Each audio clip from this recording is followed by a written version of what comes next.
Hello and welcome to the United Community Channel. My name is Jack and this is your latest Manchester United news. And we've got a decent, amount of Manchester United transfer news to talk about, which is quite strange given the fact that the January transfer window has only just closed. Plenty of things to talk about. As you can see by the thumbnail and the title in the video, Pogba back.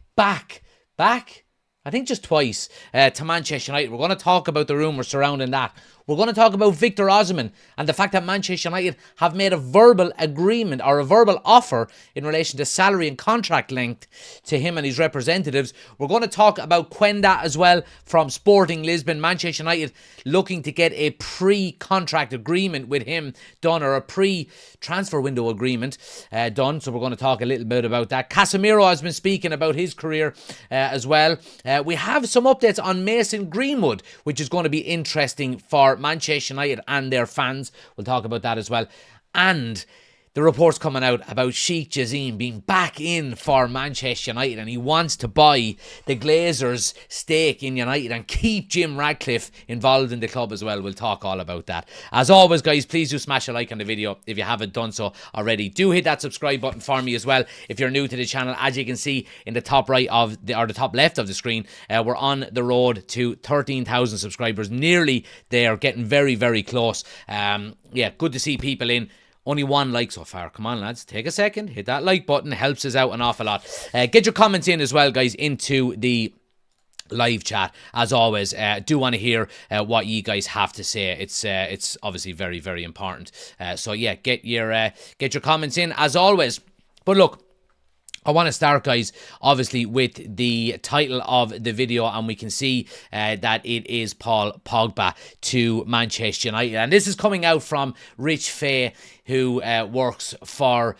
who does he work for? Mank World UK, right? So it's not a tier 1 journalist that we're talking about here. But look, we have seen reports, haven't we, over the last couple of weeks suggesting that Manchester United could potentially go back in and give Paul Pogba a short-term deal, you know. And what do we think about this? And what do we, what would you guys like to do? And we've got a poll running in the live chat, so let me know. But, what are the pros and cons to Paul Pogba coming back to Manchester United? Now, look, in a way, I think there's no real downside to it. Other than maybe getting it in the ear from opposition fans going, wow, is that how desperate you've become to having to re-sign Paul Pogba all over again? And I'm going to give arguments to both. First and foremost, look, I always say going back is never a good thing. So when you go back, Pogba coming back to Manchester United the first time didn't work. Why is it going to work now? You know what I mean? And while I do believe that to be true, there are some positives around it. Now, the positives are only if Manchester United do the right deal, is probably the best way of saying it, because Paul Pogba back to Manchester United would be another body, would be a player with a lot of experience, would be a player with a lot of talent, okay? And I think using him in a short window where, if you give him a 6-month contract and you give him 60 grand a week, he is desperate to come back and play football, then brilliant, you know what I mean? All good. He's another body. He's a bit of experience in the dressing room, and, he's somebody that, that some of these young players could learn one or two things off of. And you wouldn't be overly reliant on him. That would be the key here, because you would hope that Ugarte is going to be back next week. Collier is going to be back next week. Manu is going to be back in 3 or 4 weeks' time. So you would have the option of using Pogba quite sparingly. The issue is we know with Pogba there's injuries there. He's been out for a long time. We know the whole doping scandal around him, and he does tend to attract a bit of a circus no matter where he goes, and that is one of the concerns, it has to be said. But look, I mean, from a purely footballing standpoint, I think it would offer us a little bit more depth than what we currently have. and that's just simply from a footballing standpoint. Nothing else. I think he would offer us and he would give us an option. He would give us an option. I was just about to say it, Oisín. I was just about to say I would like to see him come back just to see Graham Souness annoyed more than anything else. You beat me to it. But yeah, what are you guys thinking? Let's see. Dylan is in. He says, well, Jack, mate, how's things? Always great to join in on a video from you. Appreciate it, Dylan. Reese says, that damn Saudi prince doesn't exist. We never see him. We're going to get into that in a while. D says, I wish Jazim would come shopping like a hero to save us from the rats. Relax now. Relax. Would it be a player to jump back, go out injured and upload TikTok dancing videos? Right, okay. Oisín says, I'd give him a 60-month contract on €6 a week. Yeah, well, maybe that's the way to do it. But yeah, the youngsters could learn from him how to milk a living. All right, maybe so. Look, I'm not saying that Pogba back to Manchester United is what we should be doing. I'm just saying that, it's an option for Manchester United when we find ourselves with an awful lot of injuries. And I think that's the key here. Man United have a paper-thin squad at the moment. And when you see 4 injuries to midfielders in one training session, with Ahmad being out, with Collier being out, with Ugarte being out, with Menu being out, we are very thin in that area of the pitch. And Paul Pogba would come in and add a body to the squad. I don't know what his fitness levels are like. I don't know how, rigorous his training sessions have been while he's been without a club. But the case remains that, it would be an option for Manchester United to bulk up the midfield options. And that's all I would be saying there. Finn says it's not a good idea even for free. Yeah, I mean, I don't know, to be honest with you. I don't see, I mean, I know the downsides. Okay? And I know the downsides. And it's mentality, it's professionalism, it's work ethic, and all of them things are there. I don't know. I just have a feeling it wouldn't be a bad idea. I don't know why. I've got a feeling it wouldn't be the worst idea in the world, to be quite honest with you. I don't know why. Liam says, I'm starting to think all these people saying United are going down aren't right, but it'll be a heck of a lot closer than I'd like. Oisín says, in fairness though, it would only be a short-term thing and I'd give him 3 months until the end of the season, but on pay-as-you-play only. Exactly, that's what I'm saying, Oisín. That short period between now and the end of the season, I don't think there's a downside to Manchester United from, a financial standpoint, from a player standpoint. I think you would get a Paul Pogba in that could give you 3 months. He's looking to get his name back out there and looking to get his stats up a little bit. And I don't know, I think Manchester United could potentially take advantage of that. And again, I go back to what I'm saying. He's not going to be coming in and being our first choice starter all of the time and we're overly reliant on him. That's not the case, But would you like to see Paul Pogba and Kobbie Mainoo both playing the 210s? I would. I'd like to see it. Even if it's only a couple of games, I wouldn't mind seeing it. That's my point. D says, know what though? I hope sees all. I hope he sees all the piss we're all taking and he comes back and turns into prime Pogba. There's no disguising he was world class on his day, but his mentality, yeah, exactly. I agree with you, D. I agree with you. It's the mentality that was always the issue for Pogba. It was never the case that. It was never a concern about his talent. His talent was always there, and he just never fulfilled it at United. And I think that's the main reason, to be quite honest with you. Oisín says, imagine all the jerseys we'd sell just before fight the fan base. Thousands. Yeah, maybe so. If we sign him on a 6-month contract, we sell him, then get a bit of money. Yeah, give him a 1-year deal and sell him in the summer for 10 million. That's the way to do it. But then what happens is you're stuck with him probably for a year and he runs down his contract for a fucking third time. And that would be, catastrophic, wouldn't it? Absolutely catastrophic. And it would be absolutely what Manchester United would do is we would give him a 12-month contract or an 18-month contract to get him to next summer.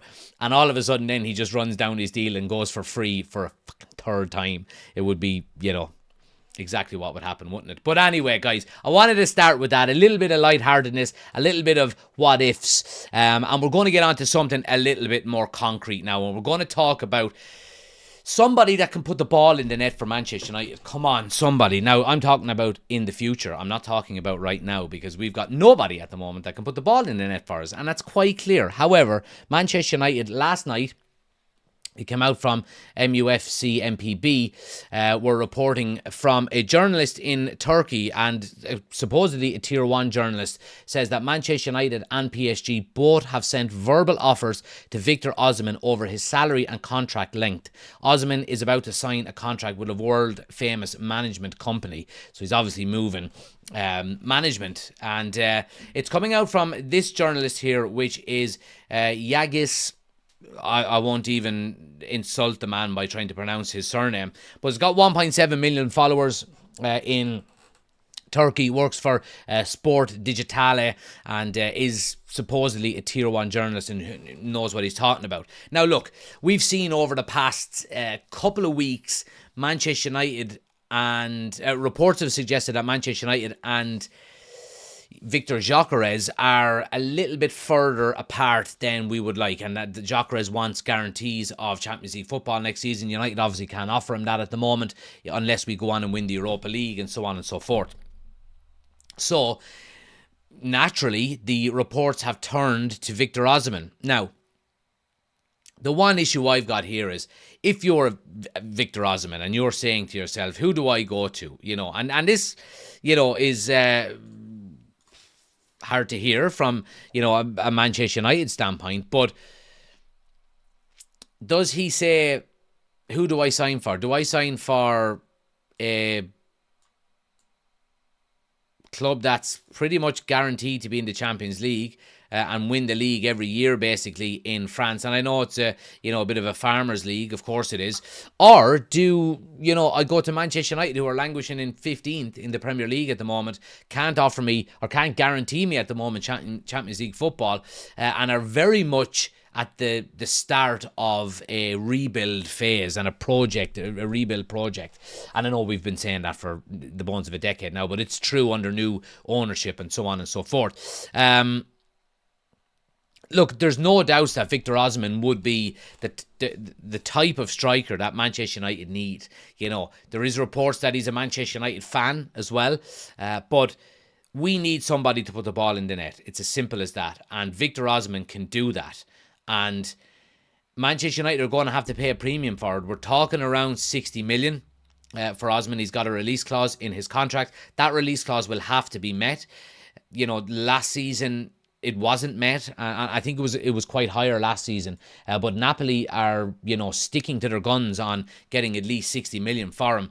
And look, we know he's on loan because of the fact that his release clause, I think, was it 120 million? Not last year, maybe the year before. And yeah, no one was paying that type of money for him. But I do think Victor Osimhen would be the type of player that could come in and score goals for Manchester United. I genuinely do. I think, he's the type of player that would suit the Premier League. He's big, he's tall, he's strong, he's fast, he's aggressive, and he's got an eye for goal. He really, really does. The concern is, and I've seen it in a lot of the comment sections, is that, and people are right too, is that, the majority of strikers that come from Serie A don't work in the Premier League. And, while I hope that's not the case, it has to be taken on board. It really, really does, because, it hasn't been... The Premier League hasn't been a happy stomping ground for players coming from the Serie A. Now, you could say, no, he's coming from Turkey. Okay, fair enough. But, the worry remains. It really does. Oshin says, I know strikers are expensive for a reason, but if we finish bottom half and the only draw will be wages, and Ineos have shown they are not going to be playing, or they're not going to be paying silly money. Yeah, and that's why we've seen... That's why we've seen reports linking us with the likes of Liam Delap from Ipswich, who you would get on a much cheaper deal, on much lower wages, and would probably would be a lot easier attain him, and get him to sign. And, and I think that would be I mean, it would be underwhelming, to be quite honest with you, when you're going from Victor Gyökeres and Victor Osimhen to Delap from Ipswich. Now, look, I know he was at the City Academy. City tend to not let good players leave, and you can name all of the players that they left, and of course some of them have left and gone on to do good things. Cole Palmer, Lavia, players like that. But the majority of players that leave Manchester City don't really rip up trees, and that was the case for United 2 decades ago, when we were ruling the roost. Players that we let go, we let them go because they weren't good enough. And the likes of not Liverpool, but the likes of maybe Chelsea picked them up, or, whoever the case may be. Juan Sebastian Veron, for example, came to Manchester United, didn't work out. United decided to move him on. What happened? He went to Chelsea, done very little, and that was the case for an awful lot of players who left United. Ruud van Nistelrooy tore it up at Manchester United for 4 years, went to Real Madrid, done, not that he didn't do anything, but he done his best work at Manchester United, and City find themselves in that quite happy predicament at the moment, where they're able to leave they're able to let the likes of these players leave because they've got an Erling Haaland, or they've got a Rodri in midfield, or they've got a Ruben Diaz at the back. They're the reasons. Dylan says, if Napoli are still in for Garnacho, maybe a swap deal could be done since we have to sell to buy. Well, look, I think selling to buy would, again, I still don't want Garnacho to leave. You're selling a talented footballer, and if we can, if Ruben Amorim can work on Garnacho putting the ball in the net, we've got a very good footballer. Because he could have had a hat-trick against Spurs yesterday. He could have, you know what I mean? I think he's missed the most big chances out of any player in the Premier League. He's got the lowest conversion rate in terms of big chances. And, but again, he's a young player. I mean, and we look at what maybe Victor Gyökeres was doing before he came to Sporting Lisbon.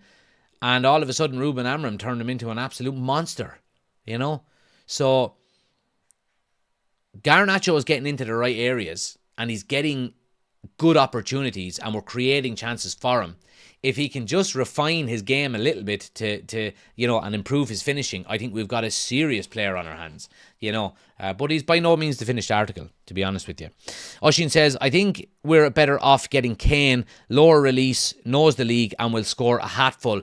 I think all of the release clauses are around the same. Gyökeres, Osimhen and Kane are all in around the 60 million mark, just above the 60 million mark, I think.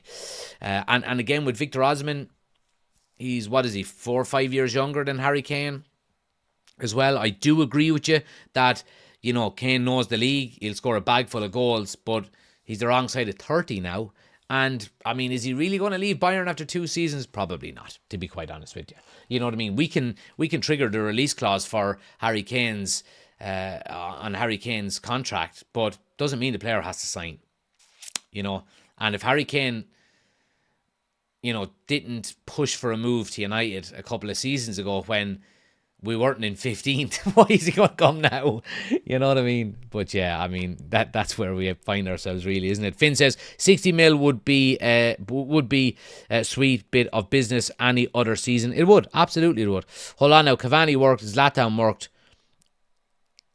Yeah, but Zlatan came from France. Cavani came from France. Neither of them came from, I presume that's what we're talking about, Serie A. And they were both older players as well, to be quite honest with you, with a lot of experience. Never mind Liam Delap, we'd struggle to sign Rory Delap, says Oisín. I know, but at least we'd have a long draw on our hands. You know what I mean? Something to mix it up a bit. Varane was at United before his time. Varane came to United in his prime, D. He was one of the best midfielders in the world when we signed him. But he was used to playing in a 3 in midfield on the continent. United didn't play that. He didn't suit the traditional English 4-4-2, and I think that's mainly why. And he also had Roy Keane and Paul Scholes to compete with, who were 2 of the best midfielders in the world at the time as well, I'd sign Varane now. Even probably the age he is, I probably still would. If he continues the way he played yesterday, he will be here longer than the summer because nobody will want him. That's really unfair, to be quite honest with you, and I don't agree with it. We could do with a veteran striker on the books to show these young bucks the ropes. Well, look, Victor Osimhen would be not a veteran striker. He would be an experienced striker. And one that I do think we could use to our advantage. And, it would take an awful lot of the pressure off of the likes of Rasmus Højlund, who, finds himself in a very, very poor run of form at the moment. And I think if you have a Victor Osimhen there and, all of a sudden then, Rasmus Højlund is taking a back seat. He's learning in training. There's not a lot of pressure on him. Victor Osimhen is the main man. All of a sudden, then, I think you would see an improved Rasmus Højlund, to be quite honest with you. If he lasts, to be quite honest. Let's see. Dylan says, we need elite strikers, young players up front. Haven't worked last few years. More experienced, older players worked in strikers. I disagree. Dylan. We don't need old players like Ronaldo, Zlatan and Cavani. We don't need that. We need a striker in his prime. You know what I mean? 26, 27 years of age. That's what we need. We don't need a 34-year-old striker to come in, and score 15 goals and get injured. That's not what we need. We need somebody to come in that's going to be with us for 10 years, or minimum 5. That's probably just reaching their peak or already in their peak. That's exactly what Manchester United need at the moment. And I think Osimhen gives us probably the best opportunity at that, to be quite honest. Let's see. Traditional and best, I heart 442. Absolutely you do.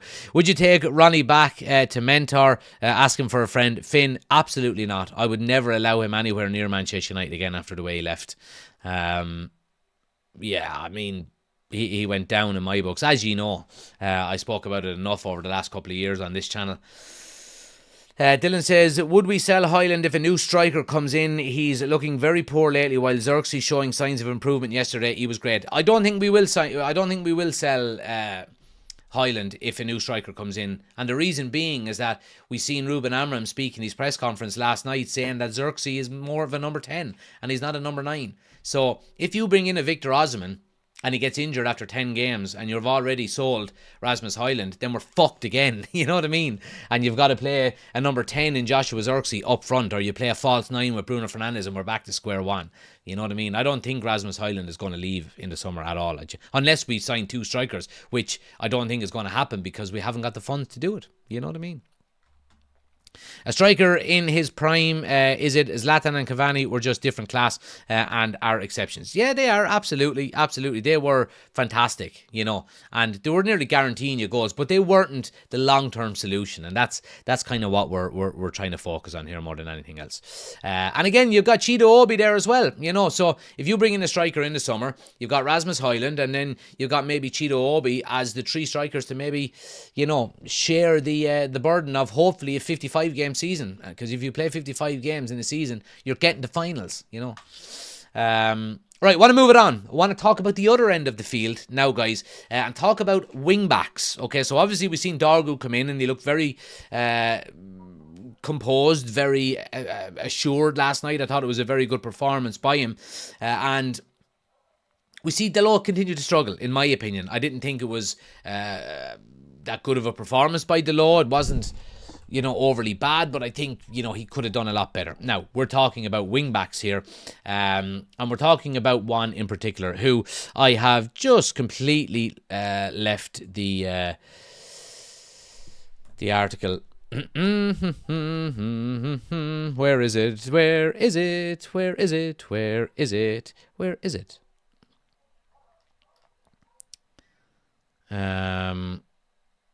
Sorry. We're talking about, is it a winger? Is it a wing back? I think he can do both. Okay, and we're talking about a Sporting Lisbon player, and we're talking about there we go, this guy. We're talking about Giovanni Quenda. Manchester United are progressing in talks to try reach a pre-agreement to sign Giovanni Quenda ahead of the summer. United feel the player is worth around £33 million, while Sporting one closer to £50 million. Quenda is certainly keen on joining Manchester United, and that's coming from Ben Jacobs, who obviously works for Gimme Sport. There we go. So yeah, I mean, look, Ben Jacobs, while he's probably not tier 1, you could say maybe tier 2 journalist, quite reliable source on, a number of different occasions. And look, this kid is, young guy, 17 years of age. Again, you're talking about bringing in youth, and if we're talking about a wing back and somebody who can play right wing back, this kid is well able to do it. Now, he can play, further up the field. He can play on the right side. The thing about Manchester United is that we don't play really with traditionally wide players at the moment under Ruben Amorim. So this guy, I think, would be coming in as a wing back, but a very attacking wing back. The issue here, again, is that we're talking about a very, very young player. A very young player. And when you're signing Dorgu, when you're signing Heaven, when you're signing Quenda, when you're signing, players like Chido Obi Martin, Sekou Kone, while they're all brilliant players for the future, we need players now that are ready and available just to go and drop them right into that Manchester United squad. Like Dorgu, for example. Dorgu's young, but he's on the older side of being young. He's probably coming out of the teenage phase and getting a bit of experience under his belt and played a lot of games in Serie A. This kid, obviously, while he's playing quite regularly for Sporting Lisbon at a young age, it's a big, big ask coming in and taking the mantle as a right wing back in the summer as a 17-year-old, or maybe he'll be 18 by the time. And again, when we're talking about, £33 million is while that's what United value him at, Sporting value him at 50 million, you're going to meet somewhere in the middle. You're going to be talking about probably £40 million. And £40 million for a player that is not ready. I don't know if he is ready. I'm just going on his age and saying, if you're going to bring a player in for £40 million, surely he's ready to go and he can play 40 games a season. Is Quenda going to come in and do that? I'm not 100% sure whether he will, to be quite honest with you. But again, obviously, that would probably mean that you're going to keep the likes of Delo and rotate Delo and Quenda in and out together. We've also, of course, got Mazraoui. But the thing about it is that these players, and Ahmad, of course, can play wing back. The thing about it is with Delo and Mazraoui is that they are defensive wing backs, and Ruben Amorim wants to get attacking wing backs into his team. And I think that's the right way to do things. When you've got three at the back, you've got three defenders that stay at home. They tend to get involved in the build-up play, but if we're counter-attacking, they're staying at home. And you've also then got the likes of Ugarte or whoever it is, your two number sixes there who can cover. Your wing-backs have a free role to get forward. So it's more beneficial to have wing-backs that are, wingers more so than defenders. And this guy would give you that. And I think we've got to be realistic. And I see somebody said, D says Frimpong in the chat. We've got to get a bit realistic here. Frimpong is not going to sign for Manchester United. I would be shocked if he is. And Oshin, I think, mentioned it there a couple of comments ago. What have we got to offer players coming in if it isn't wages? And Ineos are not going to pay extortionate wages, as they shouldn't, because we're trying to get that under control the last 12 months after, being completely lawless for 15 years, or 10 years specifically, since Sir Alex Ferguson left, in terms of giving silly wages. So we've got to be realistic about who we can potentially sign. If this 17-year-old kid wants to sign for Manchester United and he's got the talent to do it, then maybe we've got to spend 40 million on him. Maybe we've got to do that. And if we don't, who else do we go for? I don't think your Frimpongs or your... who's the other one that we were linked with? These established wing-backs Are they going to be available? The badge, says D. Yeah, look, and that's all great, but the majority of people that don't sign, the majority of people that sign for Manchester United are not lifelong Manchester United fans. So while that means something to me and you, the majority of players fight for the club because they play for the club, not specifically because they support the club or that they're fans of the club before they were. We just spoke about Victor Osimhen. We know that he's a Manchester United fan, and he would obviously have a lot more hunger and desire, but that hunger and desire needs to come from the dressing room and the standards within the squad, and what's expected out of you as a Manchester United player first and foremost, not just because you supported the club or, the badge or whatever the case may be. And I agree with you, D, but 99% of the time, that's not going to be the case. A standard and a mentality has to be built within that dressing room and from the manager, which he's trying to do, and from the board down, and how we conduct ourselves and so on and so forth. And that's the case. So my point being here is, I think we've got to be a little bit realistic when the summer transfer window rolls around about who we can realistically sign, without giving savage wages. And this young lad certainly would. While you might have to pay 35-40 million pounds for him, you could probably get him on about 30 grand a week. So I do think that this kid does offer maybe a realistic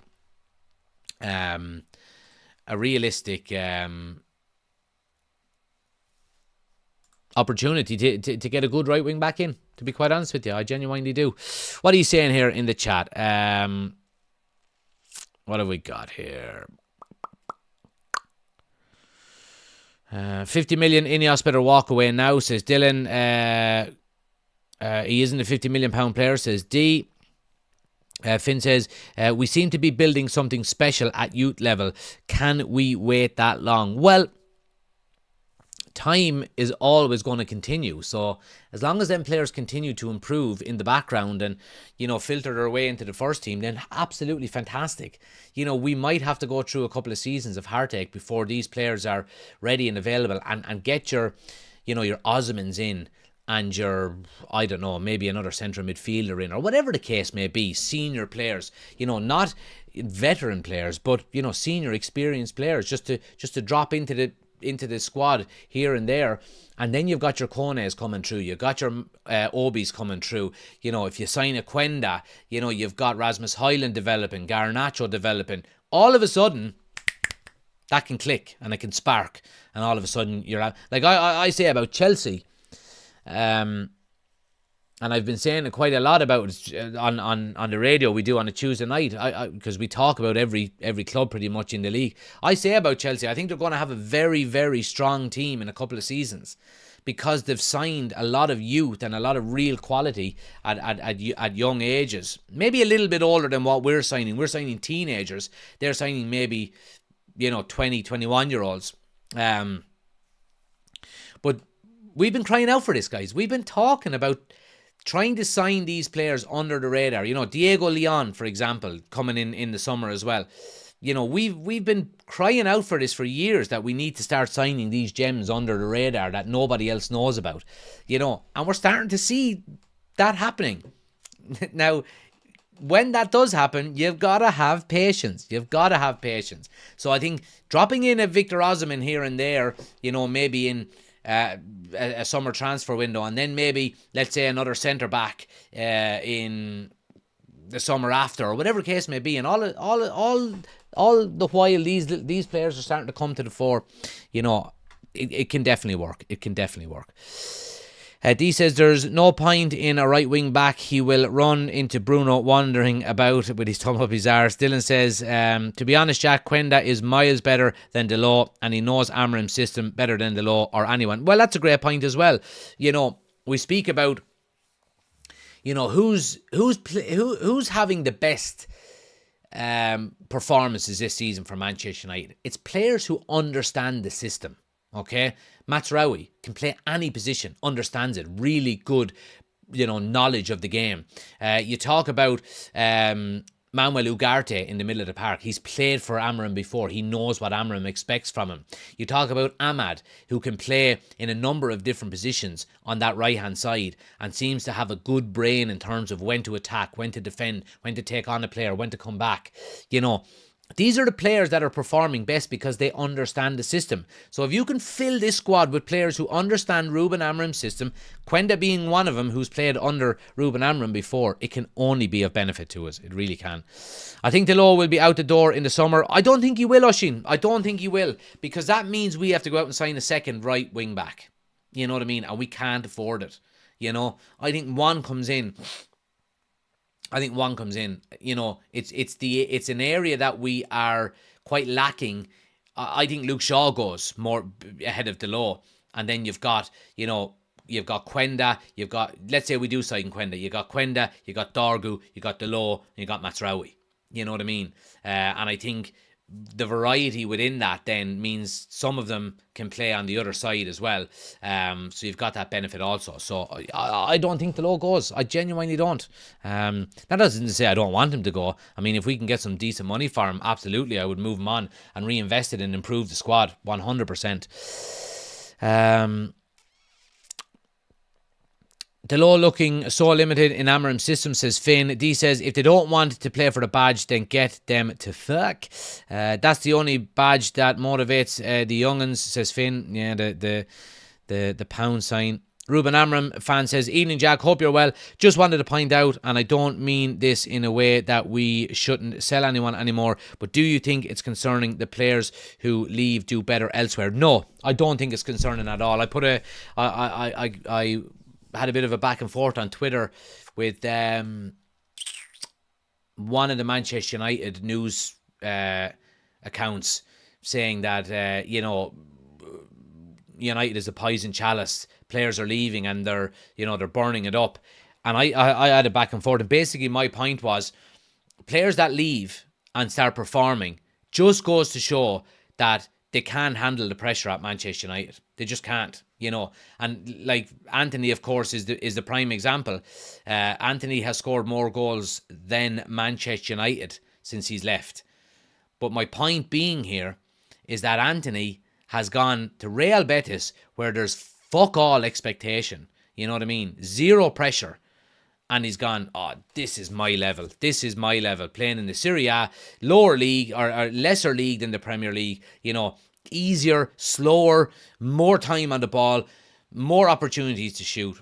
And he's starting to perform a little bit better. You know what I mean? Look at Jadon Sancho. Everyone was saying, and Obi Mikel has come out and slated Sancho, saying when he first signed, we thought, we're getting the Dortmund Sancho, and how long has it been now?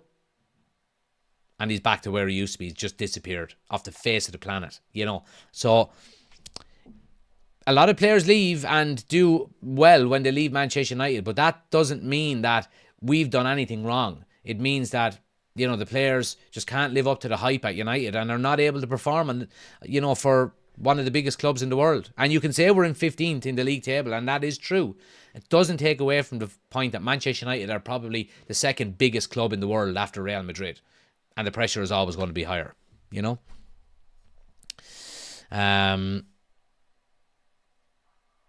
But, and this is a big but, says D, can he handle the constant movement of the league? Like the pace of the game here is different. Exactly. There we go.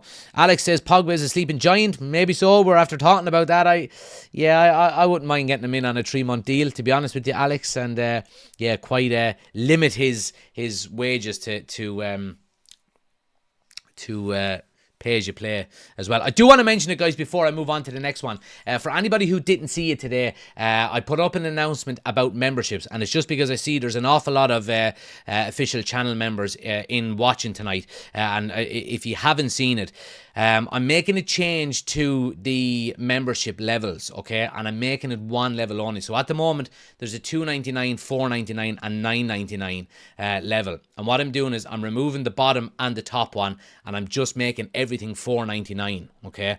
And what it means is, and the reason for it is that I've been giving the same benefits to everybody regardless of what they're paying, and it's not fair for people that are paying the higher premium for extra benefits. So what I'm doing is I'm going to be on Monday coming, so next Monday I'll be getting rid of the top tier and the bottom tier one and bringing them all together. So basically what that means is, if you want, and there's no pressure at all, if you want to keep your membership, you've got to change it to the middle one before Monday or after Monday, whenever you like. And I understand that that's not going to be doable for some people. I do understand, and there's absolutely no pressure to keep the membership up. For people who are on the lower one that have to move to the higher one, the extra €3, there's no pressure on you to continue as a channel member. I understand 100% complete, and I do thank you for your support up until now. But I just think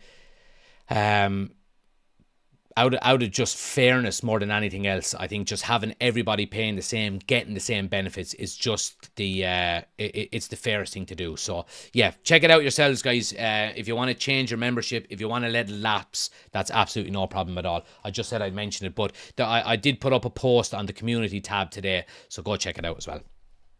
Let's see. Now that that business is out of the way, that's a good point, and I agree 100%. Unfortunately, since Woodward, we've become a money system where we've overpaid on players and gave them crazy wages for them not to perform. Yeah, it is. Yeah, and that's what Ineos are trying to fix, to be honest with you.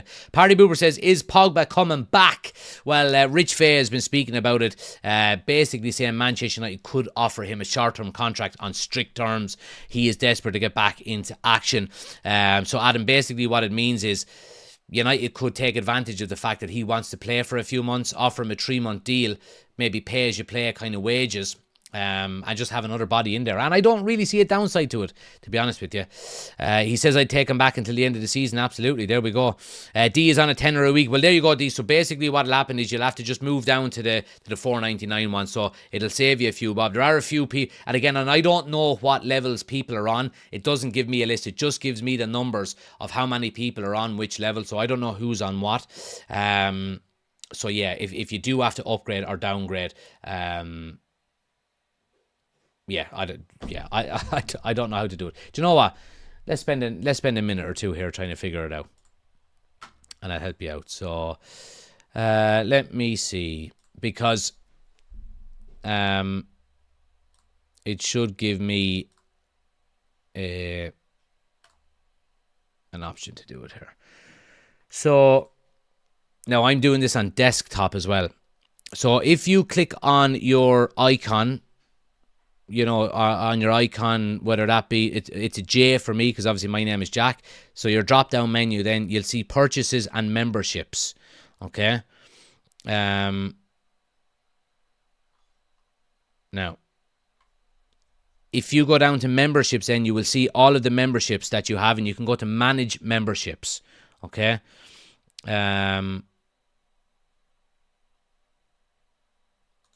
See perks. All right, so there we go. See perks, yeah. And then you can go, once you go to see perks, you can go to upgrade. And then from upgrade, you can change it. All right, so does that make sense? So go to your top right of the screen on YouTube. Now, obviously, you'll have to do this when you're not watching me, but go to the top right on YouTube. Click your icon button. Go to purchases and memberships. Down to memberships, go to manage membership. And then go to see perks, and then go to upgrade, and you'll be able to do it, or downgrade, whatever it shows. You'll be able to change it there. A quick Google search will tell you how to do it. But look, again, guys, no pressure on it. It'll be changing next Monday. So whatever suits each individual. There we go. Oshin upgraded his first team to first team regular. I appreciate it, Oshin, man. Thanks for the support. Appreciate it as always. Yeah, and look, again, I've been kind of debating this for the last couple of weeks, and I don't want it to seem like a money grabber. I want people to upgrade or anything like that. I genuinely don't. I just want to make it as fair as possible for everybody. And if everybody is paying $4.99 and everybody is getting the same amount of benefits and perks, it's just the fairest thing to do. Because I have got some complaints about it saying, Why are I'm paying the higher premium? Why am I getting the same benefits as somebody paying $2.99? And I think it's just the fairest way of doing it. So look, again, I appreciate it. Anyway, let's move it on real quick. For the last couple of minutes, I want to fly through a few bits here. I want to talk real quick about Mason Greenwood, guys. Reports coming out today suggesting that PSG are interested in Mason Greenwood and reportedly are ready to offer around £62 million for him. Manchester United have a sell-on clause in his contract, and it's set at between 40 and 50%. Pure profit for Man United if the transfer is done. This is something that we will love to see. We would love to see. We really would. And again, you will have the people in the comments saying, "Oh yeah, look, you're after losing out on Greenwood now. Look at him playing at PSG, so on and so forth." If Manchester United could get 50% of a £62 million deal for Mason Greenwood, moving from Getafe to PSG. Happy days.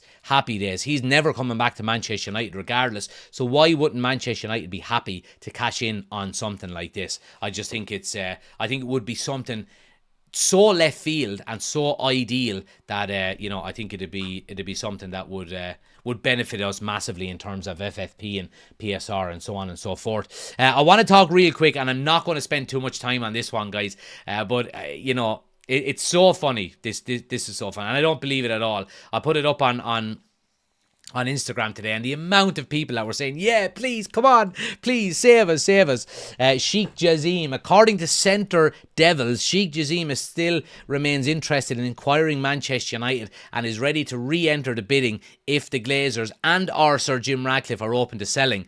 He is open to purchasing only the Glazers' 72.3% stake while keeping Sir Jim on board. The source said, the goal remains clear, Glazers out.